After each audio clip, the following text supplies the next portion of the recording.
Para kanino ba ang batas na sinasabi nila? Para kanino ba ang batas na nilikha? Ang batas nga ba ay para sa lahat o para lamang sa mga taong maraming pera? Okay, magandang araw po sa inyong lahat, mga minamahal ko mga kababayan. Muli, nandito na naman po inyong lingkod, Epifanio Labrador, dito po sa ating programang Reaction Mo, Birada Ko. Kapangyarihan, nagbibingi-bingihan.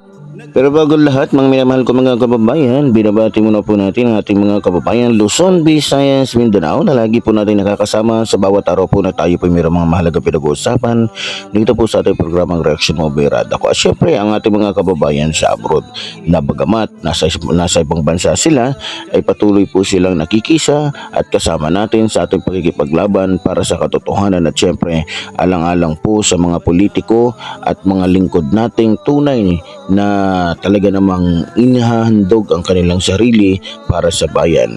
So syempre pinapasalamatan din po natin ang ating mahal na Pangulong Ferdinand Marcos Jr., maging ating minamahal House Speaker Martin Romualdez, maging ang ating minamahal na First Lady Liza Araneta Marcos, at syempre ang lahat po ng ating mga congressman dyan sa Kamara, lalong-lalo na po especially maliban pala dito kay Marco Beta, kay Gloria at sa mga kakampi ni Duterte, hindi po yan kasama sa aking pagbati dahil hindi po yan mabubuti. Yan po ay mga korap, yan po ay mga masasabi natin ang iniisip ay mga sarili lamang. So, nasaan na ba tayo? Okay, pinasasalamatan din po natin at binabati ang ating mga gigiting na mga congressman, congresswoman dyan sa Kamara. At syempre ang ating ginagalang at talagang may paninindigan na Senadora Liza, apelyido nito ni Madam Liza, Liza Ontiveros. Okay. So, syempre pinapasalamatan din natin at binabati sa kanyang kagitingan dahil sa kanya ay nabunyag talaga ang katotohanan, Senator Antonio Trillanes, at tumatakbo po ngayon na mayor ng Caloocan City. Sa mga kababayan po natin dyan sa Caloocan City, suportahan po natin ang ating magiting at talagang masasabi natin na walang katulad Senador Antonio Trillanes sa pagka-mayor dyan sa Caloocan City. At syempre binabati din po natin sa umagang ito, sa araw nito, ang ating ginagalang at minamahal din na Janice o Mayora Janice Tigamo dyan sa Pamplona, Negros Oriental, na tumatakbo pong congresswoman. Suportahan po natin ang asawa po ng ating butihing gobernador Roel Ragay Digamo. Alam nyo, kapag binoto po natin, sinuportahan si Mayor Janice Digamo, ay parang sinuportahan na din po natin ang napakabuti, tapat at talagang makatao, makadiyos na si Gobernador Roel Ragay Digamo. At syempre, hindi po natin pwedeng kalimutan ang isang butihin din po na mayor dyan sa Negros Oriental. Walang iba kung hindi si Mayor Fretch Diaz na tumatakbo pong Vice Governor sa nasabing lalawigan o probinsya. Lalong-lalo na po yung kanyang partner ngayon na si Gobernador Chico. So, sana po sa mga kababayan natin dyan sa Negros Oriental, suportahan po natin itong ating mga kapatid, itong ating mga mabubuting politiko na talagang binibigay ang kanilang buhay para sa bayan.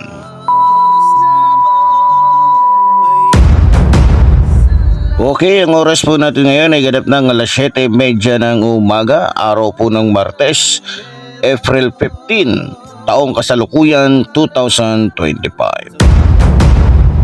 Okay, sa araw pong ito mga minamahal ko mga kababayan, ay pag-uusapan po natin itong tungkol po sa kaso na kinakaharap po ngayon nitong ni Bongo, na kung saan mga minamahal ko mga kababayan, siya po ay maaaring makulong dahil sa kasong plunder. Kung di po ako nagkakamali, mga minamahal ko mga kababayan, nung kinasuhan po o nagsampa po ng kaso itong si dating Senator Antonio Trillanes sa hukuman, kasama po yung bossing amo Panginoon nitong ni Bongo na si Rodrigo Roa Duterte sa kasong plunder. Ito'y tungkol po sa bilyong-bilyong pera na budget sa na kung saan ito ay mga project na kung saan tila mga bongo lang o family bongo lang ang nakinabang. Siyempre, ako alam ko, alangan naman na si Bongo lang ang kumita doon sa bilyong-bilyon na yon na nakuha niya. Natural, naniniwala ko na maaaring kumita din. Kumita din kasi isipin nyo na lang kung si Bongo nga na balalay lang. Kumita ng bilyon-bilyon. Si Duterte pa kaya? So yan po ang ating pag-uusapan ngayon sa araw na ito. Ito po sa ating programang Reaction Movie Radako. Okay, kung di po ako nagkakamali mga kababayan, 2024, July 5 nung sinampa po ni Senador Antonio Trillanes yung kaso laban po dito sa dalawang kupal, maging sa tatay at kapatid nito pong ni Bongo. No, ito po tungkol po sa 184 government projects na may halagang 6.6 billion sa mga kumpanya ng tatay at kapatid ni Bongo from 2007 to 2018, kung hindi po ako nagkakamali mga kababayan. Naalala ko po mga kababayan, nung hindi pa po fina-file o isinampa ni dating Senador Antonio Trillanes yung kaso laban dito kay Bongo, siya po ay naglabas o nagpahayag sa kanyang vlog hinggil po sa mga anomalya na ginagawa po o ginawa mismo ni Bongo at ni Rodrigo Roa Duterte nung panahon na si Digongyo pa ang pangulo ng ating bansa. At yun nga, pagkatapos po na ilabas ni dating Senador Antonio Trillanes yung issue tungkol nga dito sa 6.6 billion na salapi o pera na kung saan halos lahat po ito na project na sinasabi ni dating Senador Antonio Trillanes ay na ilapat lang ho ito, at ito ay nakalaan lamang hindi po sa buong Pilipinas kundi sa iisang probinsya lamang, kundi sa Davao region. So ibig sabihin, nung panahon ni Rodrigo Roa Duterte, wala siyang pakialam sa Cebu, wala siyang pakialam sa Bohol, wala siyang pakialam sa Maynila, wala siyang pakialam sa iba't ibang panig ng ating bansa. Ang tangi lamang niyang pinokosan nila na umunlad, na mabigyan ng mga proyekto doon sa 180 plus na projects, lalo na sa road widening, tanging ang Davao region lamang po. So sa madaling salita, kung ako po ang tatanungin ninyo, sinarili lang ni Rodrigo Roa Duterte yung mga projects na dapat sana ay para sa buong Pilipinas. Kaya hindi na ako magtataka kung bakit nung ako po'y pumunta sa ibang panig ng ating bansa, abay nakita ko po na tila walang nangyari. Para bagang pinaglumaan ng panahon yung mga lugar. Kaya naman pala ganon, dahil hindi naman sila napansin o hindi sila binigyan ng pagkakataon o hindi sila nabigyan ng budget para man lamang mabago yung kanilang lugar. Kaya nga yung sinasabi ni Rodrigo Roa Duterte noon na pagbabago ay hindi po yung pagbabago, kundi panloloko sa mga Pilipino na napaniwala niya na siya ay gagawa ng kabutihan para sa lahat. Pero ang totoo, gumawa naman talaga siya ng kabutihan, pero hindi sa buong Pilipinas mga kababayan, kundi sa sarili lamang niyang lugar. Paano ko nasabi? Yung 180 plus na projects na dapat sana'y pinaghahati-hati, Luzon, Visayas, Mindanao, ay napunta lamang po o kinuha lamang po, kinabig lamang po ni Bongo. So ibig sabihin, ang talagang focus lamang ni Bongo sa kanyang pagiging politiko ay yung mapaunlad yung sarili lang niyang rehiyon. So wala siyang pakialam sa Visayas at Luzon. Wala siyang pakialam kahit mabulok pa o kahit masira pa yung mga kalsada ninyo. Wala siyang pakialam kung anong magagandang gusto nyong gawin sa probinsya ninyo. Ang importante sa kanya yung sarili niyang rehiyon. So dito mga minamahal ko mga kababayan, ang tanong ko sa inyo, boboto nyo ba? Bibigyan nyo pa ba ng pagkakataon na maging senador yung isang taong katulad ni Bongo na walang pakialam sa lugar na o sa ibang rehiyon? Boboto nyo pa ba? O mga Bisaya, lalong-lalo na sa parting Cebu, lalong-lalo na sa parting Luzon. O ang tanong ko sa inyo, iboboto niyo pa ba yung taong katulad nito na humakot ng 180 plus na projects na para lamang sa kanilang rehiyon? Sige nga, doon pa lang mga minamahal kong mga kababayan, dapat mamulat na kayo sa katotohanan. Dapat doon pa lang mamulat na kayo na tanging pang sarili lamang ni Bongo ang iniisip niya. Pang sarili niya at sa sarili lang niyang rehiyon. Yan po ang katotohanan mga minamahal ko mga kababayan. Yan po ay ayon sa aking pong nakikita o aking naoobserbahan at aking nasaksihan.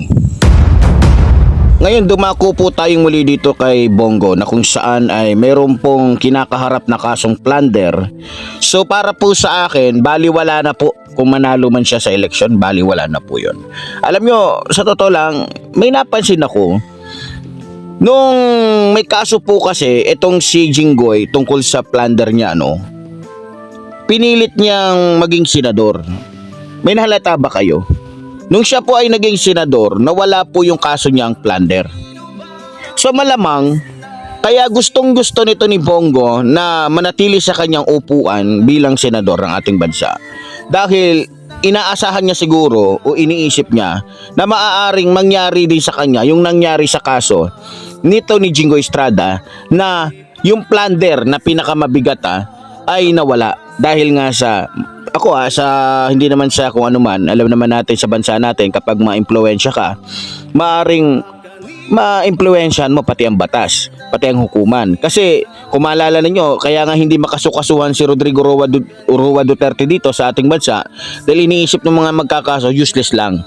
Dahil makapangyarihan siya, may impluwensya yung anak niya bilang vice president. Kaya sayang lang, walang laban yung mga mahihirap, walang laban yung kakaunti yung pera. Kaya doon na lang nila isinampa sa ICC, at least doon patas ang laban. So yan ang dahilan kung bakit nga ang ating mga kababayan ay hindi nagkaso. Kasi ang tanong ng mga bakit hindi nyo kinasuhan dito sa Pilipinas? Tanga ka ba? Bulag ka ba? Pilipino ka ba talaga? Kung Pilipino ka, dapat alam mo kung anong labanan dito sa bansang ito. Na kapag mayaman ka, walang magagawa sa'yo, yung mahihirap, kahit paanong kaso mo, kahit pa murder. Diba? Tingnan nyo si Arnie Tevez. Nasaan ba si Arnie Tevez ngayon? Nasa Timor-Leste.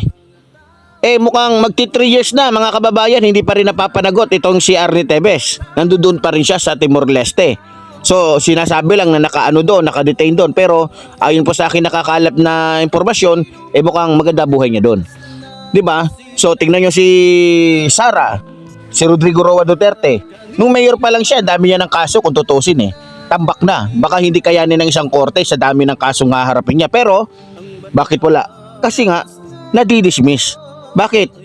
Maraming pera Pwedeng bayaran si piskal, pwedeng magbayad ng saksi o bulaang saksi, pwedeng niyang bayaran yung hukom, pwede niyang bayaran yung kahit sino dahil marami siyang perang pambayad.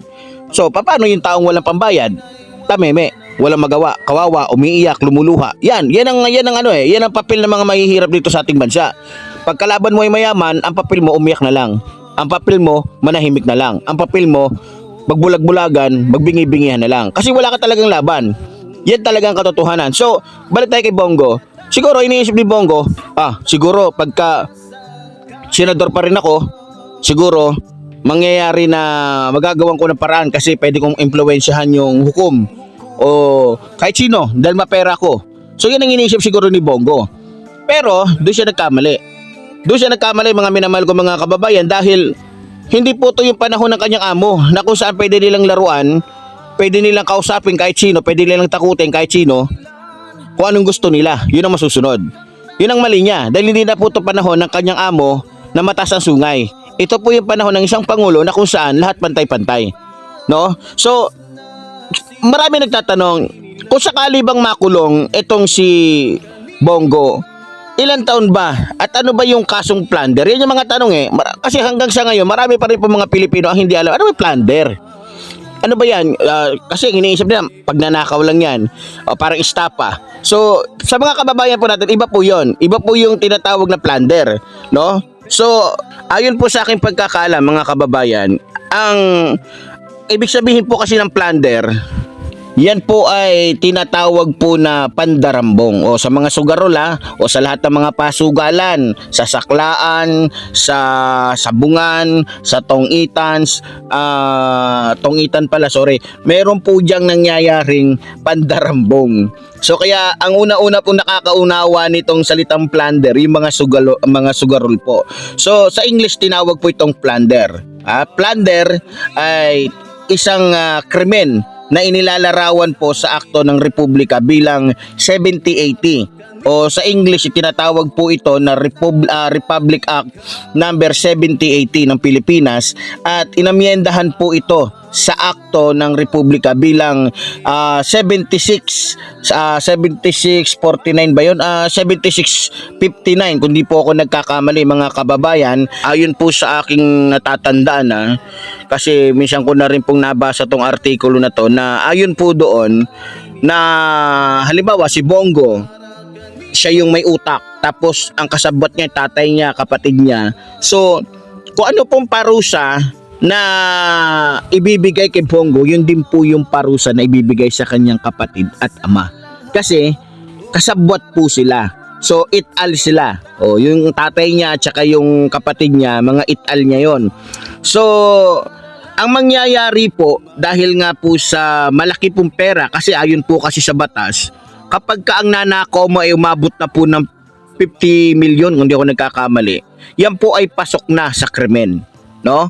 Yan po ay pasok na sa krimen na maari pong hatulan ng hukuman ng pagkakakulong po ng reclusion perpetua o hanggang buhay o hanggang kamatayan. Hanggang buhay tuloy, hanggang kamatayan. So, ayon po sa, kung di ako nagkakamali, sa revised penal code ay isa sa alang-alang ng korte yung yung halimbawa mayroon siyang ari-arian, may kotse siya, may lupa siya, may bahay siya.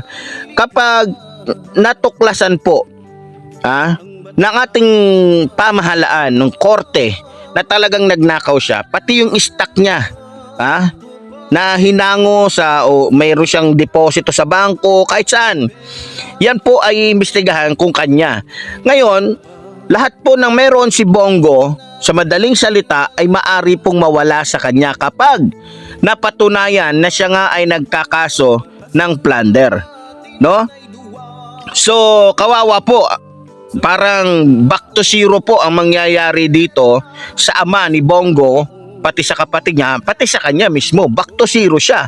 So, lahat ng pinaghirapan niya, mawawala yon. Pero may pero. Alam naman natin na may abogado yan. So, siyempre, hindi naman niya ipapangalan sa kanya at hindi niya hahawakan yung perang ninakaw niya. Style Duterte yan, na para hindi malaman kung nasaan yung perang ninakaw ni Duterte, pinatabi niya kay Kibuloy. Kaya nga napakahalaga ni Kibuloy kay Duterte. Kasi si Kibuloy ang humahawak sa pera na ninakaw ni Duterte, no?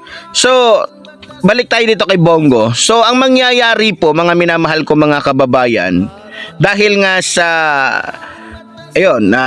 sa maaaring mawala lahat ng ari-arian ni Bongo kapag napatunayan siya, kaya sinisikap niyang magkaroon o manatili sa kapangyarihan. Bakit? Iniisip po kasi niya na maaaring maimpluwensyahan niya yung batas sa ating bansa. Kaya nga, yung sinasabi ng Iglesia ni Manalo na tiwala kami sa hukuman dito sa ating bansa, tain nyo. Niloloko nyo taong bayan. Hindi kayo totoo. tiwala kami na mayroong ganito. Kung totoo talagang ganun ang kalakaran dito sa ating bansa, baka gusto nyong makita kayong pamunuan ng Iglesia ni Manalo. Ba't hindi kayo maglibot? Ba't hindi nyo tanungin mismo mga membro ninyo na naaabuso ng mga politiko? Hindi nyo ba alam yon? Hindi nyo alam yon. Kasi wala naman talaga kayong pakialam sa buhay ng mga membro ninyo. Ang pakialam lang ninyo, yung binibigay nila sa inyo o yung inaabuloy nila dyan sa peke at kultong reliyon ninyo. Diba? O bumalik tayo dito kay Bongo para hindi po tayo lumayo. So ngayon mga minamahal ko mga kababayan, sigurado ko na talagang walang kahirap-hirap na mapapanagot po itong si Bongo kasi kung yung kanyang amo nga 'di ba? Naalala ninyo nung mga panahon na nagba-vlog o pinost ni dating Senador Antonio Trillanes yung tungkol sa katiwalian niya, 'di ba minamaliit nila, pinamumukha nilang sinungaling ang ating pinagmamalaki at talagang idol natin na si Senador Antonio Trillanes na hindi daw totoo. Hindi daw totoo, wala daw magagawa. Nasaan ngayon yung amo mo, Bongo? O, di ba? O, ito si Bato din, hinamon niya si Senador Antonio Trillanes. O, hinahamon niya, sige, ganito, ganyan. O, ngayon, tago ngayon si Bato de la Rosa sa Senado, ginagamit yung pagiging senador para lang maliin, yan tama, di ba? Dahil takot siyang makuha, takot siyang hulihin ng Interpol, kaya ginagamit nila yung hearing-hearing doon, mga kababayan. Ginagastos na po ni Bato de la Rosa yung pera natin sa pangsarili niyang interest, di ba? So, malaki po ang kasalanan ni Bongo. Biro nyo, reclusion perpetua. Yan, matagal-tagal yan, habang buhay. So ilang taon na ba si Bongo? Bawa, hinatulan siya. Ilang taon ba ang hatol dito sa kaso ng, ano ba ibig sabihin ng reclusion perpetua? Kasi maraming nagtatanong, ano ba yung reclusion perpetua? Hindi naman namin alam yung ibig sabihin ng reclusion perpetua. So, ayon po sa aking pagkakaalam, mga minamahal ko mga kababayan, yung hatol po tungkol about sa reclusion perpetua, kung di ako nagkakamali, yan po ay umaabot ng 20 years in one day o 40 years hanggang 40 years. Ang masama kasi nito, yung yung one. Kasi pag may ang kaso mo, ang hatol sa iyo, halimbawa 6 years in one day, maraming one day kadalasan po pagka nakukulong yung isang preso o isang bilanggo, pag may number 1 na kadugtong yung numero na binibigay sa iyo ng judge, yun ang kinakatakutan nila kasi hindi alam ko hanggang saan yan kaya nga merong 20 years one day to 40 years kasi pwedeng yun na yung pinakasagad kung kakayanin pa ng edad mo. Halimbawa, ang edad ngayon ni Bongo ay nasa 50. 50. Palagay natin, 50. Tapos, makukulong siya na 40. Pinakasagad na, 40. Naku, 90. Mukhang mahirap. Ano na siya nun? Mukhang ulyanin na yata siya nun. Baka hindi niya na maalala na naging amo niya si Rodrigo Roa Duterte. Pag nangyari yon. Pero, kasi doon yun talaga ang kasi 20 years in one day. Wala pa po kung nabalitaan na nagkaroon ng saktong petsa yung one day madalas kasi 20 years one day to 40 years. Kadalasan lahat ng hinatulan po ng ganong klaseng hatol talagang sagad-sagaran po. Yung iba lumabas tuwid na yung paa doon sa loob ng bago lumabas doon sa loob ng kulungan.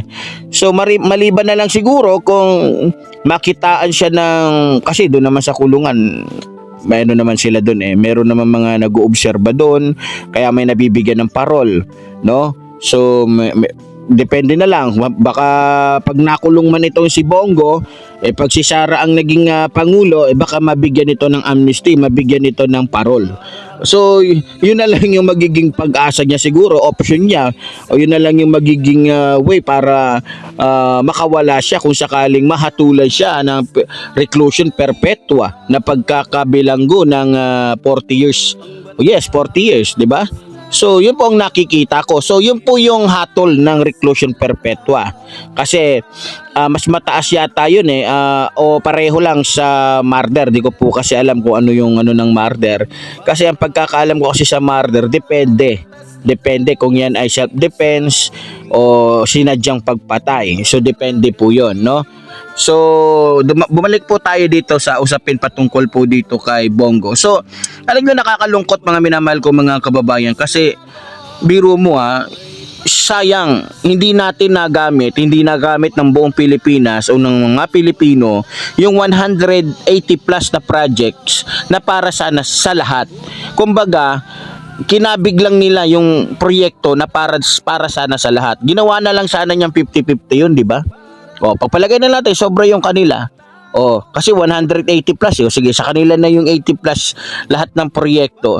Tapos, yung 50 sa Visayas region. O, tapos yung 50 na projects doon sa Luzon. Di ba? Ganun sana eh.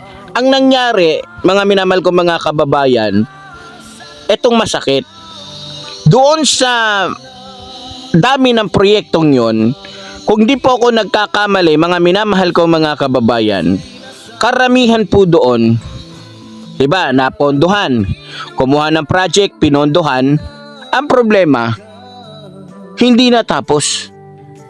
Sa 100% ng project na dapat sana ay natapos ni Bongo, ng kanyang ama, ng kanyang kapatid, ni Rodrigo Roa Duterte, ayon po sa ating natuklasan, halos 3% lamang po sa 100% ang natapos niya. May mga patunay po tayo dyan. Unang-una, naging balita po, yung mga tulay na gumuho. Yan po proyekto po yun ng panahong Rodrigo Roa Duterte pa ang Pangulo. Diba?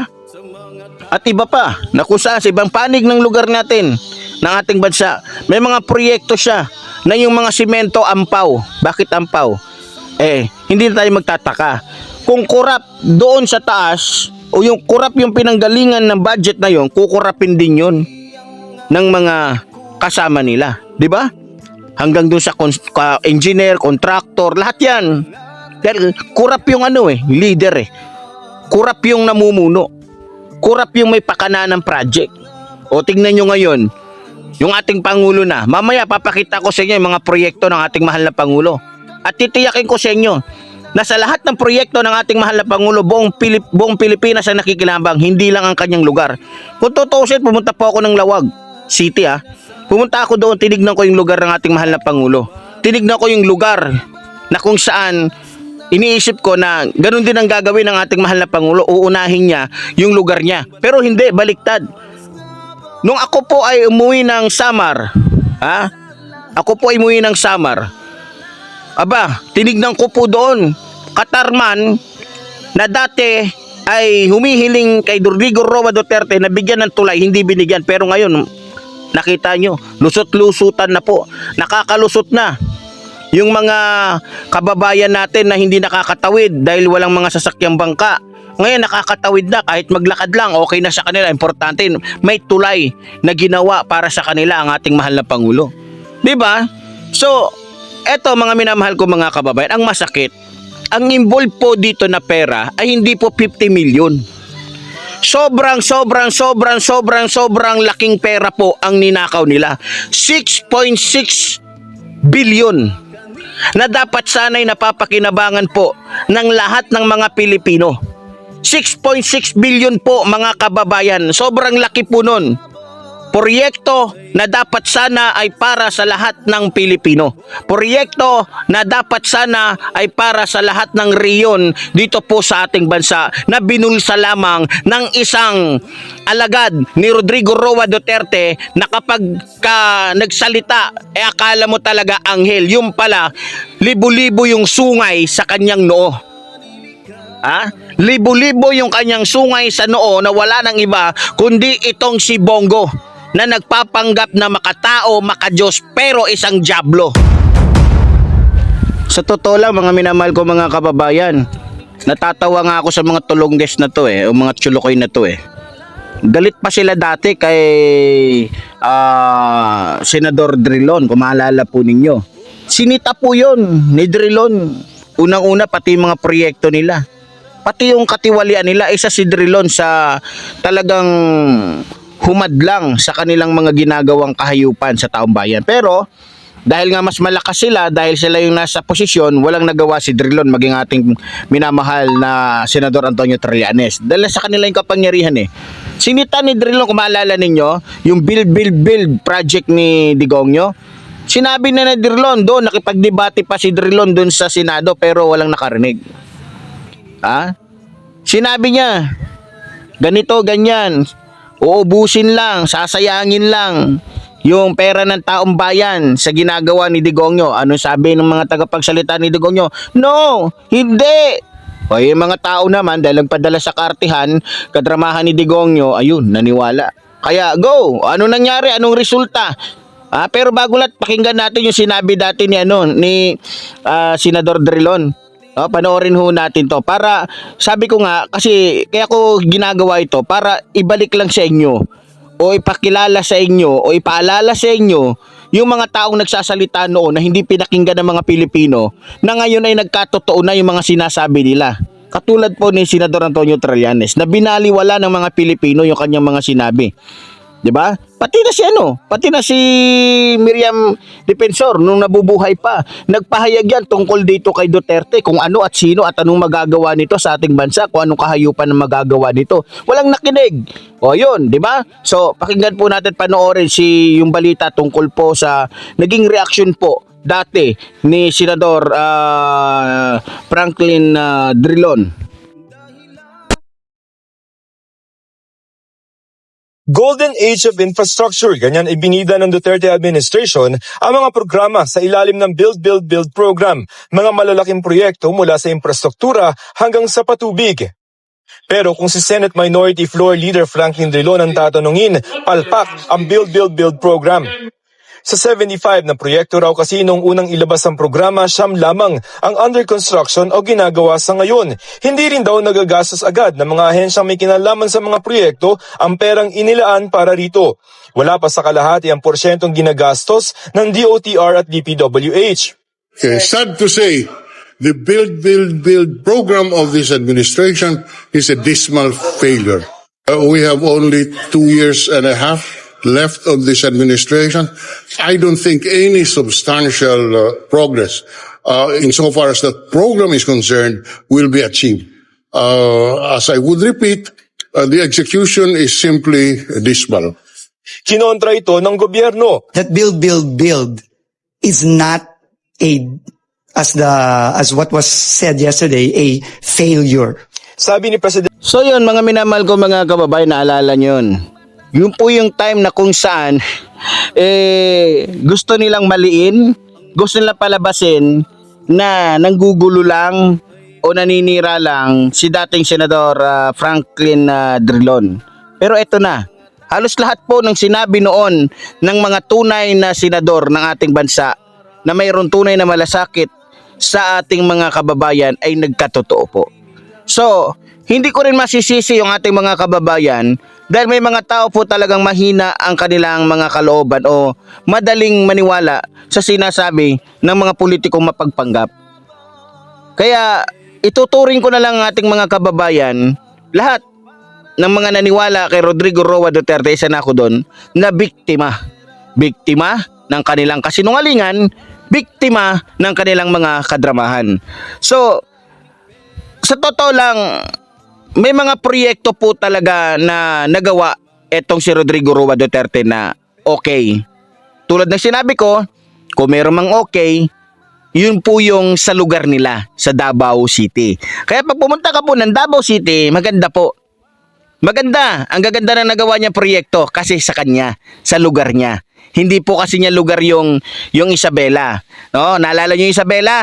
Yun po yung may gumuhong tulay na kung saan inspection po ng ating mahal na Pangulo. Naalala niyo? Doon sa Isabela na kung saan ay pinagmalaki pa nga na maganda, parang pwedeng maging tourist spot yung pagkagawa ng nasabing tulay. Pero gumuho. Bakit gumuho? Ito, panoorin po natin.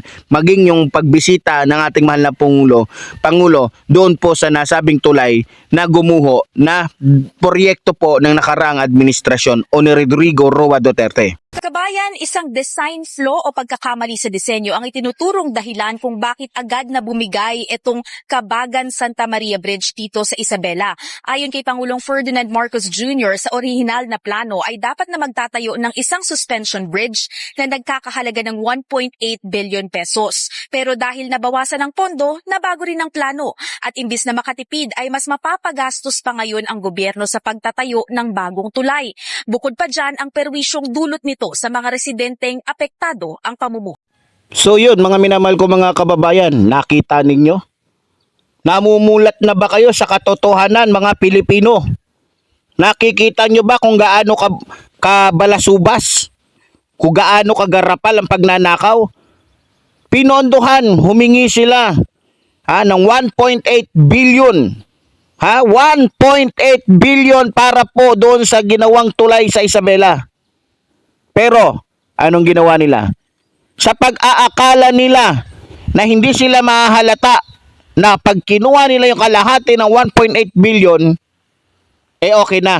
Akala nila, pagkaampaw yung ginawa nila, kapag hindi maayos yung ginawa nila, ay hindi sila mabubuking. Eto na nga nagsasabi ng totoo ang ebidensya.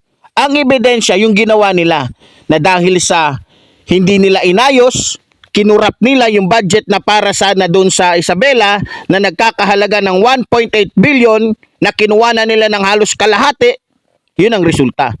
Maliban na hindi na nakakapagbiyahe ng maayos yung ating mga kababayan doon, hindi na nakakatawid ng maayos, hindi na nakakapag-transport ng kanilang mga binibenta o ng kanilang mga kalakal o ng kanilang mga panghanap buhay. Ayun, 'di ba?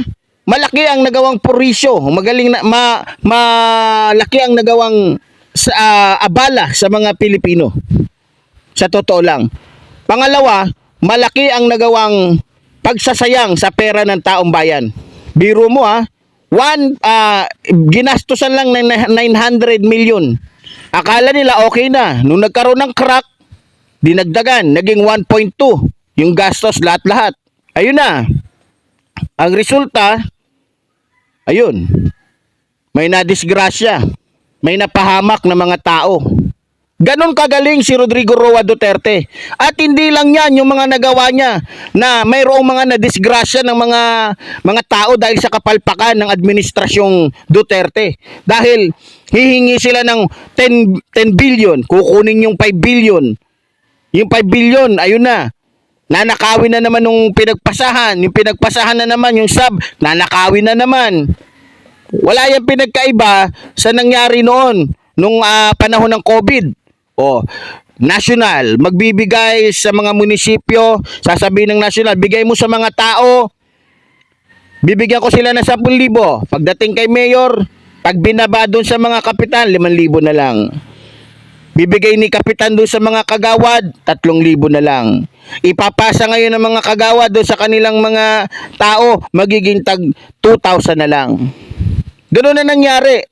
Usong-uso nung panahon ni Rodrigo Roa Duterte na ngayon ay mahigpit na pinagbabawal ng ating mahal na Pangulo. No? Ganyan ang laro nila Bongo noon, mga kababayan.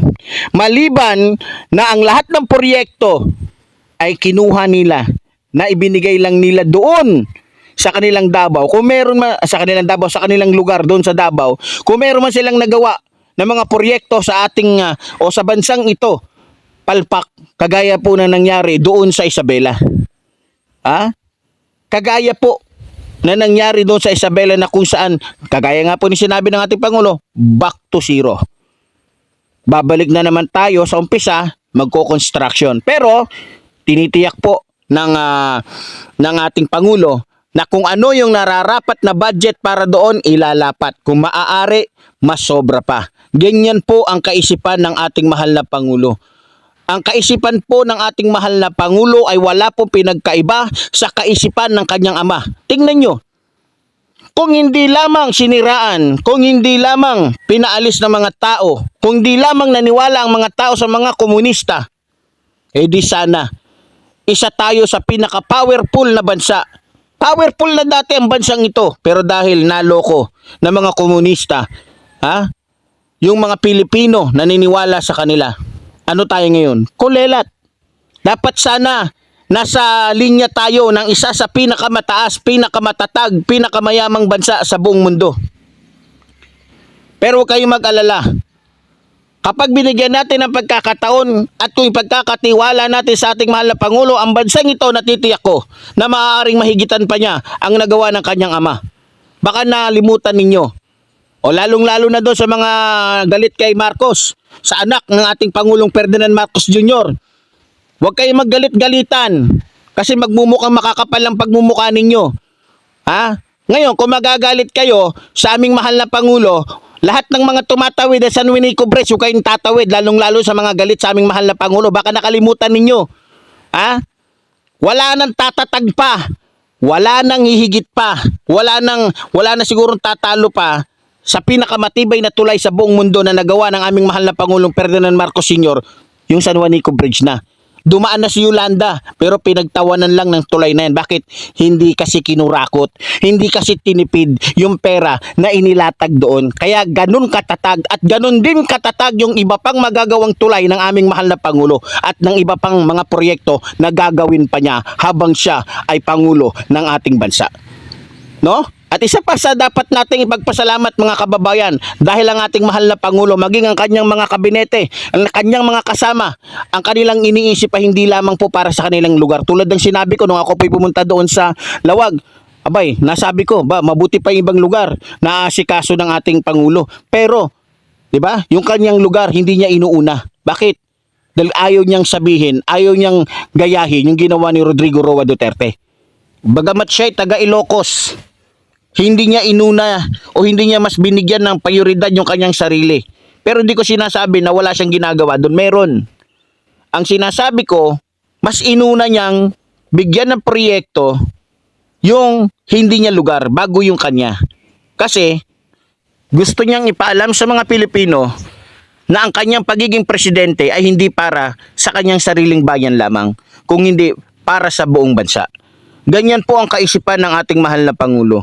Hindi niya ginagamit yung kanyang pagiging presidente para lamang sa sarili niyang lalawigan o para lamang sa sarili niyang rehiyon. Ang kanyang pagiging presidente ay tulad po ng kanyang ama, na kung saan dahil mahal ng kanyang ama ang Luzon, Visayas, Mindanao, pinalakas niya ang buong bansa. At yan po ay kayang gawin ng ating mahal na Pangulo kung ipagkakatiwala po natin sa kanya ang bansang ito. Ngayon, doon sa mga nagagalit, muli sasabihin ko, doon sa mga nagagalit sa ating mahal na Pangulong Ferdinand Marcos Jr., baka nakalimutan ninyo na kung hindi dahil sa mga Marcos, walang SSS. Ngayon, kung galit kayo, kung di makapal ang mga pagmumukha ninyo, umalis kayo sa pagiging membro ng SSS. Tama ba? Umalis kayo sa pagiging membro ng Pag-ibig. Ha? So, kung ano man ang kinagagalit nyo sa aming mahal na Pangulo, huwag nyo nang ituloy. Dahil kung meron mang mas nagawa, kung meron mang pamilya na may maraming nagawa sa bansang ito, pamilyang Marcos na yon. Ang Duterte administration, ano ang nagawa nilang pwedeng pakinabangan ng mga Pilipino kahit siya ay patay na? Meron bang iiwan si Duterte na proyekto na mapapakinabangan ng mga Pilipino kahit siya ay patay na? Wala. Baka nga, bago siya mamatay lahat ng nang ginawa niyang proyekto gumuho na Kasama, mauuna pang mamamatay sa kanya 'Di ba? So, bumalik po tayo dito kay Bongo.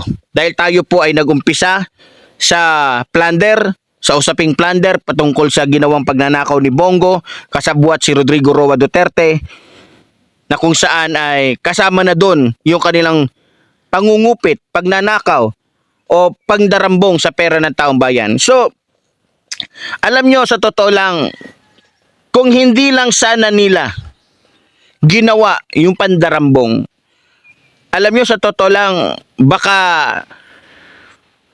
maluwag na yung sitwasyon ng mga Pilipino ngayon. Baka masagana na tayo. Pero, sa totoo lang, kung katulad ni Rodrigo Roa Duterte ang pumalit sa kanya o hindi ang ating mahal na Pangulong Ferdinand Marcos Sr., baka mas matindi pa ang sitwasyon natin. Pero magpasalamat tayo dahil mayroong Bongbong Marcos na may tunay na malasakit sa mga Pilipino. Ang kanyang mga proyekto ay para sa lahat. So, siguro naman nakita nyo kanina pa dyan sa screen. Yung lumalabas po dyan, yan po yung dami ng mga proyektong nagawa na o tapos na. Hindi po kagaya ng mga proyekto noon ni Rodrigo Roa Duterte na drawing lang. Lahat po na nandiyan dyan, pwede nyo po yan screenshot tapos i-search nyo. Yan, ganun kadami. Makikita nyo dyan sa screen. Yan po yung dami ng mga proyekto na kung saan ay nagawa po o naibigay ng ating mahal na Pangulo hindi lamang po sa isang rehiyon kundi sa buong Pilipinas. So ganun po kabuti, ganun po katalino ang ating mahal na Pangulong Ferdinand Marcos Jr. So ngayon bago tayo magtapos, mayroon lang ako sasabihin kay Bongo. Alam mo Bongo, ang pera kahit kasing laki pa yan ng o naipon mong pera kahit malabundok pa yan o kasing taas man ng bundok ng Mount Arayat. Pag namatay ka Bongo, hindi mo madadala yan Sa totoo lang. Kahit pa magkaroon ka ng pera na malabundok yung laki, hindi mo madadala yan kung saan ka man pupuntang impyerno. No? So kung ako sa'yo Bongo, ibalik mo na lang yung dami ng perang ninakaw ninyo o binulsa ninyo. Baka sakaling mapatawad ka pa ng mga Pilipino. Hindi ka nahihiya Bongo, ang galing-galing mo. Ang galing-galing mo magsalita, ang galing-galing mong ang para bagang totoo ka. Unahin natin yung ganito. Unahin natin yung ganyan. Pero ang totoo, inuuna mo ang pagnanakaw. Inuuna mo naman loko sa taong bayan. Inuuna mong maglagay ng pera sa bulsa mo kaysa magbigay ng tulong sa mga Pilipino. Yan ang katotohanan. Kaya sa ating mga kababayan, hanggat tayo po'y narito, tulad po ng sinasabi ko, tayo po'y patuloy na magsasalita. At paalala nga pala sa mga kababayan natin, tayo po'y muli nang lalabas sa isa nating programa doon po sa Epiphanios The Extreme Commentator. Doon sa kabila. So ito po, pa-flash po natin dito sa ating screen yung ating isang channel. So dito po sa channel na to, maglalabas po tayo dito ng mas matitindi pong mga issue, matitinding mga usapin na kung saan po ay times 3 yung grabe. Dito medyo malumanay pa tayo. Doon sa kabila po, doon mas matitindi na po doon at bardagulan na po talaga doon yung ating mga sasabihin o yung ating mga expose na mga dapat malaman ng taong bayan. Kaya muli po, tulad po ng sinasabi ng inyong lingkod, mabuhay po ang ating inang bayan, mabuhay po nagmamahal sa ating inang bayan. Maraming salamat po.